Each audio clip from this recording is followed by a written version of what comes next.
Our guest today is not based here in Vancouver or in Canada, but she came here in 2025. She sang at Frankie's Jazz Club with the Tilden Webb trio. That's Tilden, Jodi, and Jesse for us Vancouver people. She has a new release out called Leap. It's a 6-track EP. It came out on January 9th. So please welcome all the way from, I believe right now, Chicago, Alyssa Allgood. Yes, thank you so much for having me. Very happy to be here. Is that where you are? Are you in Chicago? Yes, I'm in Chicago. Nice. Over the last several months, have you been home or have you been moving on the road? Kind of both. I mean, so I am based here in Chicago, and I do a fair amount of touring, but for right now, it's been mostly just like a few days at a time. So I might go to a different city for like a weekend. Last week, I was actually in New Orleans for the Jazz Education Network Conference, which is a wonderful sort of just gathering of educators and performers and industry folks. So still do quite a bit of touring, but I'm in Chicago a fair amount of as well. Oh, cool. So at that conference, were you there? You can go in different roles to things like this. Were you there strictly as an artist, or is there another lane of work that you have that would bring you there? So I actually do teach. I currently teach part-time at Loyola University in Chicago, and I've held different collegiate positions as well. And then I do quite a bit of educational type of work, either working with a choir as kind of a guest artist or going into colleges. I actually, when I was in Canada, worked at the VSO School with Jodi for a Women in Jazz Day. So do quite a bit of teaching as well. Oh, what year was that? That was 2025 when I was there. Oh, this past year you also did that. Okay, I'm sure that made it on the gig list at Rhythm Changes as well, but I did not recall that when I was thinking of what you were up to. So I appreciate that. So how did that go? Oh, it was amazing. It was super great. I mean, I don't know, I'm just sort of jumping the gun getting into my trip in Canada, but that was my first time working with all the musicians, Tilden, Jesse, and Jodi. And I just really, really loved singing with them. I just thought Jodi was just like incredible. I mean, she just has such a beautiful spirit. She does such a great job at the VSO School. So it just kind of worked out that weekend. I got to be one of the sort of guest artist faculty members, taught a clinic about sort of lyric phrasing and expression for jazz singers, and worked with one of the student combos. But she just runs such an incredible program that I think is based very much in just really, I don't know, just very profound sort of like philosophy about teaching and openness and acceptance, which I think is really important for women in the business. Right on. And then you got to play with Tilden Webb, with the Tilden Webb trio, with Jodi Proznick and Jesse Cahill at Frankie's. So you have a good gig at Frankie's. Was that, I don't know if that was your first time playing there. We might talk about some of your history with like Corey Weeds and Cellar, but was that, I'm imagining that was a repeat return. Actually, that was my first time.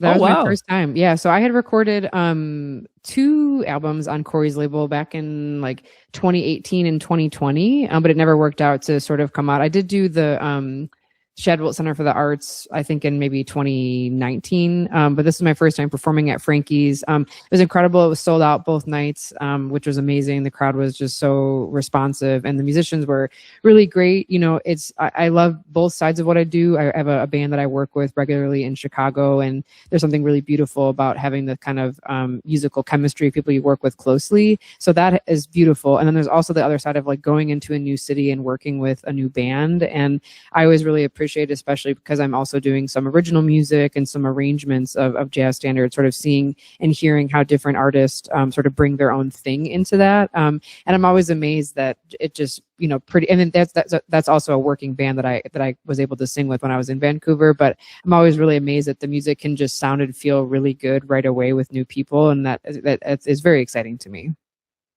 That's so cool. Familiar disclosure to the regulars of this show, perhaps new to you, is that for about 3 years, I've worked for the Cellar Music Group with Corey. You do have 2 albums that you mentioned, Exactly Like You in 2018 and What Tomorrow Brings in 2020, 2021, around those times. Both those albums are out on Cellar.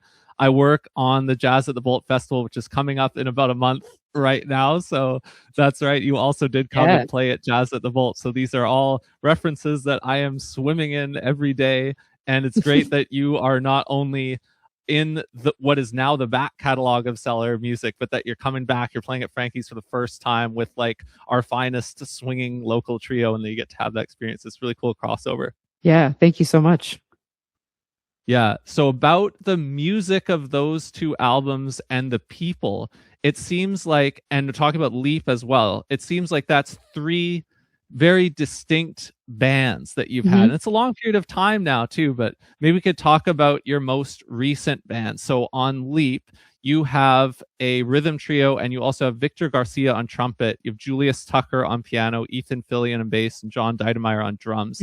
That's a band that you have now for Leap. Is that a band that you're playing with locally, touring with? Is that kind of your go-to band at the moment? It is, yeah. So I've been working, with the rhythm section, we've been working together really consistently for about 2 or 3 years now. And I've worked with those 3 musicians and Victor as well in sort of different capacities. But as I've been especially sort of like writing my own music and sort of developing really refining my voice as a composer and as a band leader, I've just really, really enjoyed working with them. So a couple of years ago, kind of made a point to sort of, kind of ask them, hey, I would like you to sort of be like my go-to band. And of course, they're also involved in lots of other projects. So I get them as often as I possibly can. But we have done some touring, mostly some things kind of in the Midwest, based in Chicago. So if there's some gigs that we can kind of drive to, and then other things depending on budget and all that, I still sometimes kind of go up by myself to different cities. But I've been working with them, as I mentioned, for a couple years. And then sometimes have Victor Garcia joining us as a kind of a special guest. And he just adds so much. He's a brilliant musician and improviser and sort of very textural player as well. And so I think the recording of Leap was really exciting to me because it really does feel like sort of the first time sort of capturing the sound that I've had for the last couple years that I've really been developing. And so it's very special to me, actually. Yeah, you split Leap between originals and arrangements. Can you talk about how you chose the songs or anything you want to speak to about that side of things? Yeah, absolutely. So as I mentioned, I have been doing more writing, and that's really been kind of a focus of my musicianship the last couple years.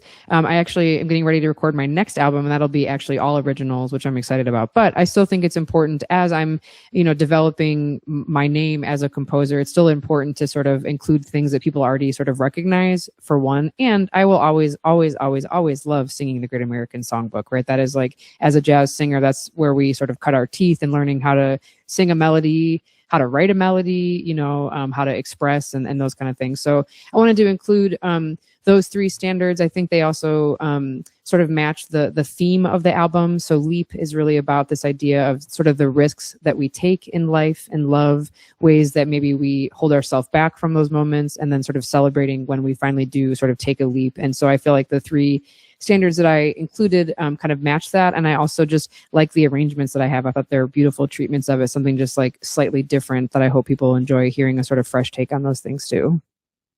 Do you arrive at the selection of a standard because one particular version from one particular singer drew you to it, or does it come to you because you've done it a lot and you've just encountered a lot over time and it's more synthesized and it just comes like, it's going to be a different answer, I'm sure, for different songs, but maybe for these ones, like, what would you say? Where does it come from?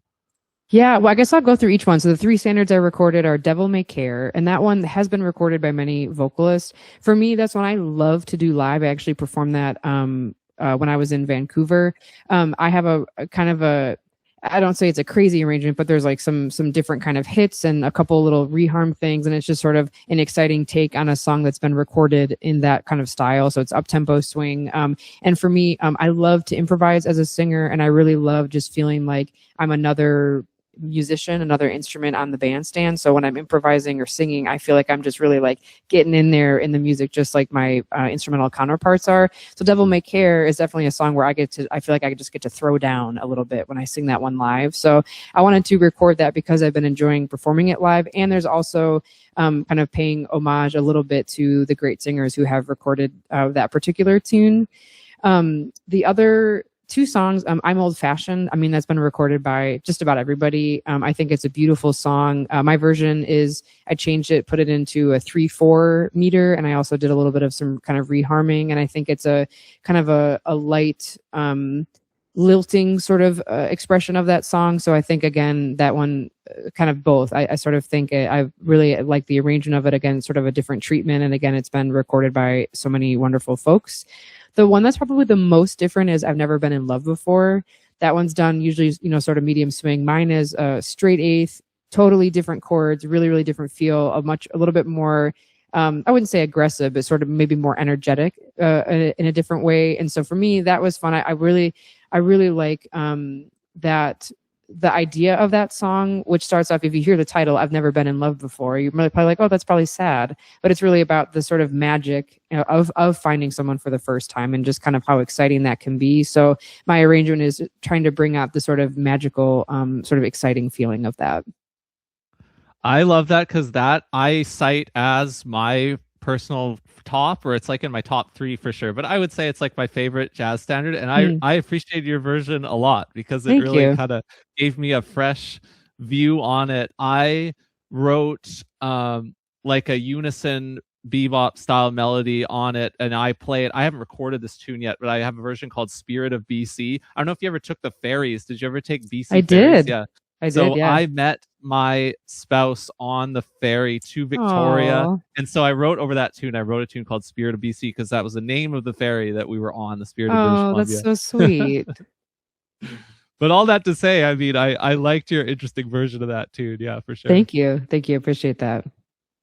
And then you've got your originals, which I feel like we have to get into as well now. I wanted to start with Little Bird Fly, just because I think it's an interesting groove. But maybe you could just run down your originals as well and talk a little bit about how they assembled for you on this project. Sure, absolutely. Well, the first track on the EP is called In the Sea, and that's really not exactly the title track because it's called Leap, but the word leap is in that song, and it's really the sort of message of the whole recording. I sort of think about that song as it's an anthem for finally just like taking that leap, and whenever I introduce it on performances, I talk about, it's sort of about choices, identifying like, am I making this choice because it's the thing I want to do or because it's safe?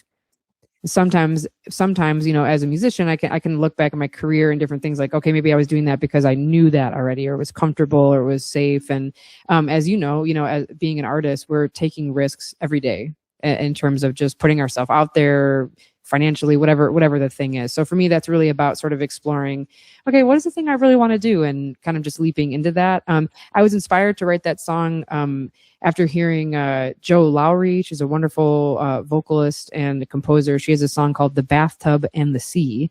And that song is all about basically you want to be in the sea, but you're just hanging out in the bathtub, which is just a brilliant kind of analogy. Oh, yeah. That's cool. Yeah. Yeah. Really cool song. And that really inspired me to sort of make some different choices in terms of like how I was spending my time with different like part-time jobs and things like that. But also then inspired the EP and this new track. So that's kind of where that one comes from. And it's in 7/4, and it's got a real kind of fun sort of bouncy groove, which I think is uplifting and fun to kind of connect with the overall message. The next original on there is Little Bird Fly, and that was one I really started with just the opening. It goes from an E major chord to an E minor major 7 chord, and so it's like very similar kind of harmony. That's one thing I found that I really enjoy in terms of how I think about harmony is I love finding chord progressions where there's only like 1 or 2 things that are different, but it changes the whole thing, right? So just that like one note from the major to minor makes a really big difference. And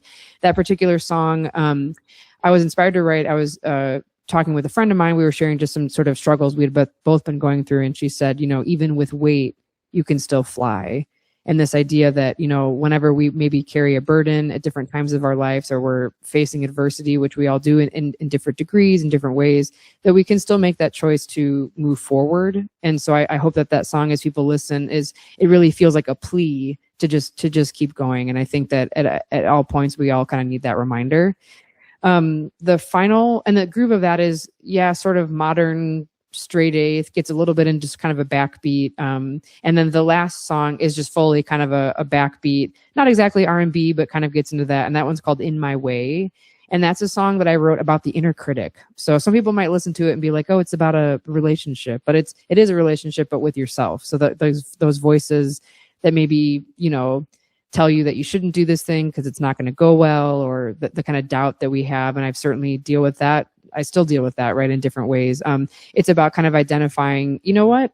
I'm not going to let that voice just control me forever. I have to make choices to sort of get out of my own way. And that's what that one's all about. That's so great. First of all, I mean, the depth of how well you can articulate where each of these songs come from is really cool. I really appreciate that. Thank you. Thanks so much.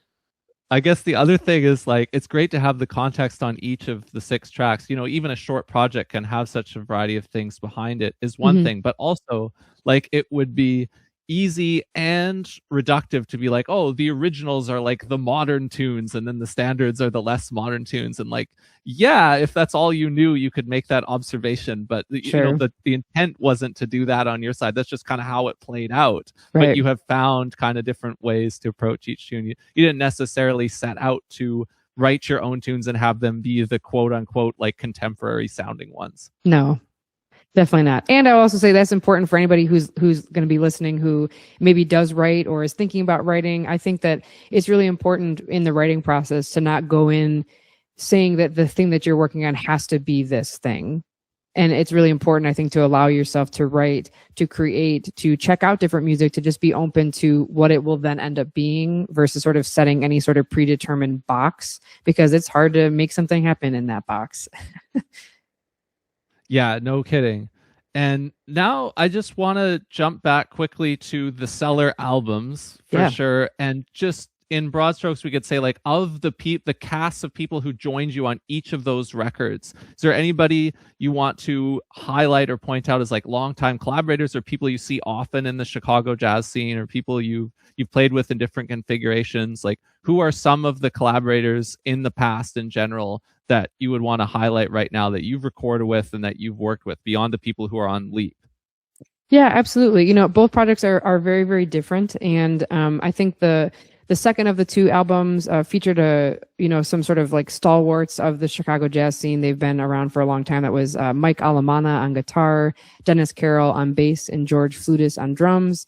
Those guys are really renowned musicians and have been really important parts of the Chicago music scene for decades. And it was really great getting to work with them. Sort of felt, and that was a different not piano, it was guitar, bass, and drums. So it's a very sort of stripped down texture. And to me, kind of listening back to that, almost feels a little, not exactly like chamber music, but there's a little bit of that element in there because of the instrumentation and some of the kind of writing style. I wrote a few songs in collaboration with Dennis Carroll, who's the bass player, and his kind of writing style is, sort of open in that way. So that was really fun just getting to work with them. And I think that was a special kind of project a number of years ago. Dennis Carroll and George Flutis, shameless plug / funny connection. We've put out 2 Eric Alexander records on Cellar in last year with them as the rhythm duo. Chicago to New York, appropriately named. Right. Like Sugar. Yeah. Yeah, absolutely. Now there's somebody I wanted to flag as well because, and I'll tie it in because of Julius Tucker, who plays on Leap. And one of the albums, oh my gosh, I didn't write down which one, has Greg Artry on drums. Is that exactly like you? That is, yeah. Right, of course, because we were just talking about, Dennis Carroll and George Flutis. Yeah, that's right. So those two people played with another guy I met when I was working. I've worked with some different labels with Greenleaf Music, which is Christian Dillingham, bass player. Yeah. Who you probably also played with in some different I love Christian. areas of Chicago. Yeah, Christian's fantastic. Yeah, he has not come and played in Vancouver, so if he sees this, he should know that he would be welcomed here. Okay, well, I will let him know for sure. Yeah. You told me before we started recording that you had a mug that said, "I'd rather be in Canada," so I know that you're keen to spread that. Yes, exactly. Yeah. I mean, it's impossible to settle this question in a single day or in a single length of time, but like, I mean, we at Cellar, we talk to American musicians all the time. Corey Weeds happens to be in New York as we're recording this right now. You know, there's a lot of cross-border activity here. I can't help but think of how you came, and I'm trying to figure out a way to approach the subject without saying, how are you dealing with everything that's happening right now? But just, I'm thinking back to last year, right? And it's like, you came in May. That was like a month after peak tariff, peak chaos. We had no idea what was going on. So, you know, whether you want to talk about then or now, like what we know what that's like as Canadian musicians here, and we talk about it all the time. But just like you come here, you know Canadian musicians, you've worked with Cellar. Like, what is going on here, and how do American musicians feel about this? I'm just strictly talking about the U.S. Canada. There's so many other kind of chaotic things that are happening, but the U.S. Canada chaos that you were in the middle of the last time you came here through to now, like, what do American musicians like you make of this? Well, I will say that to be honest, like I wasn't really sure what to expect because I certainly do not agree with what's going on. But like as somebody from the country that's causing the chaos, is like I didn't really know how I would be received, to be completely honest, you know.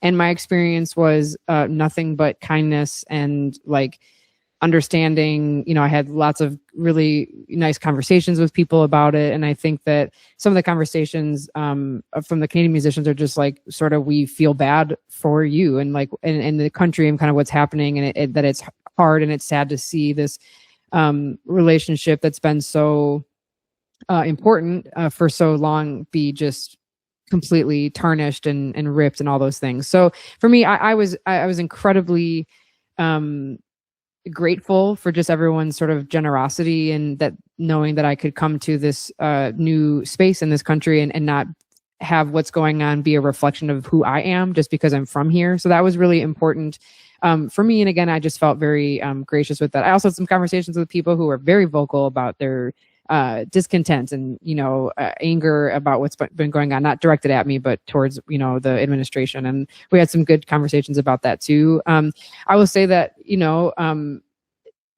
it's sort of a gross generalization, but I think for the most part, jazz musicians, right, are of a bit more open-mindedness. And because I think that's a really important part of what makes jazz music jazz, and that we are, you know, connecting with different people in real time and sort of showing up to this moment. So most people that I know that are in my circle and communication that I've had, I mean, we feel horrible about it. It's sad. And to again feel like this connection, these relationships, these allyships that we've had are just sort of being just brutally dismantled, right? And there's not a whole lot that we can do for it. I'm not sure how long term the effects of all of this stuff will be for all of us in this particular relationship and other kinds of traveling. And so we'll sort of see. But I think the truth of it is that, and I was talking with somebody else in a different interview, but I think that so much of the way that we can sort of combat that, the sort of resistance that we have, is to continue just showing up and having real conversations with people, continuing to like be in a room with people who are different from us and just like share the music, be in that moment, be in that music together. And I think that there are people who are still very hungry for that. And I think as long as we continue putting things out there and having things for people to feel and to share, that we'll be okay. That's what I believe. I'm so happy you brought it there, because when I'm thinking about it personally, not necessarily, I think this is probably close to how some of my clients and people I work with think about it here in Canada who go down there. But I mean, I think about it as like, at this point, I don't believe that the best thing for me to do is to completely close myself off of the US and Americans, because I still think when I am engaging with the US or Americans, like if I want to go there to go to a big show by one of my favorite artists, like I'm considering doing in the coming months, you know, it's an interesting decision. I'm wondering whether or not I should actually go. But I mean, I do still hold out the hope that I should go, and I am still proud of the fact that people I work with are still working with people in the US in good ways, and that this is what we all want to do to keep the best of it alive. You know, that's the way that you landed there, it does match how I've been feeling about it on this side. Yeah. Well, I hope that you do still come, and I think it's just such a shame that anybody has to worry about just doing the thing that they want to do or that they're used to doing, fear of being detained or being treated poorly, all those things. I mean, it's just horrible, and I'm very sorry that is happening, and I wish that I could sing my little heart out and make a difference, but we'll just keep again doing the things that we can do, right? Well, yeah, that's the thing, is that we hope we are by doing it, and thus at this point we will continue to try and do it. Yeah. Yes, for sure. Yeah, I appreciate that. And I know that not only are you making music with people regularly, you've got another new project that you're working on, but you have also at different times, and you may still be doing this, I may be out of the loop, but you're also out there having conversations with people and publishing them as interviews. Can you talk about what you've been doing on that side of things over the last little while? Yeah, absolutely. Well, I had this idea. I started it at the beginning of last year, so sort of like a new year thing. And I haven't done it because, to be honest, I think it would be better something like this where I've like pre-recorded and then like posting it. I was doing it as like an Instagram live series. Oh, right. But I did it for about 2.5 months and it was great. But I think that to get the reach that and just more fluidity and, you know, all those kind of things, I think I should like pre-record it and kind of like post it in a similar series. But I love that. And I'm going to be super honest. The part of that was totally selfish because I feel like I was in this moment where I was just like, what is going, just like so much happening, and moments where I can feel, even though music is a community and we're sharing with other people, when you're doing your own thing and, you know, as an independent artist, I'm handling everything, right? The PR, releasing music, the social media, booking, all that stuff, right? And when you're in that own thing, it can honestly feel a little isolating because you're just like constantly kind of head down doing that. And I think for me in that moment, a little bit last year, I was just like, dang, like, I know there are other people out there. You know, I know I have these people, and I wonder if I'm feeling these things, somebody else is probably feeling those things too. And so the conversations were certainly about like whatever those particular artists were up to, but we would come back to some of these like larger questions about like just sustaining a career in music and dealing with rejection and all those kind of things. And I did hear from a number of people who had watched the series that they just really needed those conversations. So I would like to get back into doing something more regularly, but I have to like sit down and sort of like map it out. But I think it's so important to just for us as people to just remember that this is music for people, for each other, and just being able to have that time to really kind of connect, I think goes back to just like sustaining our livelihood and our well-being, honestly.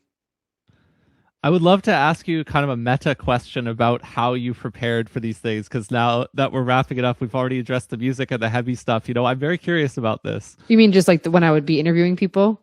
Yeah, I have a particular thing that I'm curious about, because this has changed for me over the last 5 years, that I've kind of been, first of all, just learning how to approach conversations like this and just making media or whatever from scratch. But like, how much and or what do you prepare? Because this has changed for me a lot over those years. Yeah. Well, it's interesting. I feel like the people that I had on my show, most of them were like my good friends or people that I like know really well. So I feel like I have like a really good sense of like what they're doing. But I you know, of course, can go review if they're putting out a specific project or things like that. But I think for me, because of the people I chose, I also know, like, or at least from what I see, like things that I think they're really good at in terms of like whatever element of that, their career or their philosophy on creation or whatever that is. So I feel like I just sort of had some questions kind of ready for that. I did it when I first started, I wrote out like a bunch of questions, but after the first one or two, I winged it, to be honest. I was just kind of like, I have general things that I would kind of start with, because I also wanted it to be a platform for people to share what they were doing. So I would kind of start with like, hey, like sharing those certain things. Because it was live, I would sometimes have people be putting questions into the chat. So that would kind of direct things as well. But I honestly sort of improvised it based on just kind of like who I knew of the people and sort of what I was hoping that it was called like, what did I call it? Holding space, a conversation with creatives or something like that. So there's definitely an element of like some, not spirituality, but sort of, you know, philosophy and, you know, those kind of things. So I knew that would be kind of built into it, but I probably prepared less than you prepare. No, I don't know about that. See, I mean, in the early years, I would end up printing it out too, because I would do a lot of them in person. And like my first podcast, which is hosted by one of my friends now at Rhythm Changes, you know, all the episodes are in person. And my friend Chris, who hosts it, continues to host the episodes in person. I don't know what he does, but when I was doing those, I would have a printed sheet of paper and it would basically be full of things that I would want to note down or ask. And, you know, that was in, you know, this podcast that I'm talking about, Rhythm Changes podcast, is on episode 125 now with Chris. So, you know, like the first 20, 30, 40, they were like that. But you know what? It's stripped down over time. And like now I will just have, especially like for an online one, I will have people's names, dates, whether they're of shows or release dates. And if we're talking about a particular album, the track list of that album, like the track names.